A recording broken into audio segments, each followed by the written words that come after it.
কোটা সংস্কার আন্দোলন ইস্যুতে রীতিমতো বিপাকে রয়েছে সরকার। কারফিউ জারি করে সংঘাতপূর্ণ পরিস্থিতি কিছুটা নিয়ন্ত্রণ করলেও আন্দোলনকারীদের একের পর এক দাবিতে চিন্তিত প্রশাসন।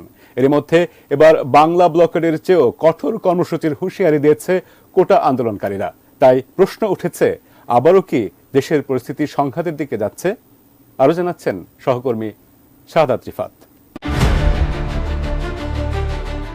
কোটা সংস্কার আন্দোলনকে কেন্দ্র করে দেশব্যাপী যে ব্যাপক সংঘর্ষ, সহিংসতা ও হতাহতের ঘটনা ঘটেছে, তার পেছনে কারা ইন্ধন দিয়েছে তা নিয়ে কাজ করছে আইন শৃঙ্খলা রক্ষাকারী বাহিনীর একাধিক ফোর্স।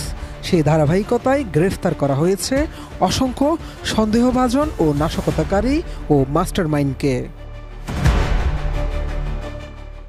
এমন পরিস্থিতিতে এবার বাংলা ব্লকেডের চেয়েও কঠোর কর্মসূচির হুঁশিয়ারি দিলেন কোটা আন্দোলনকারীরা।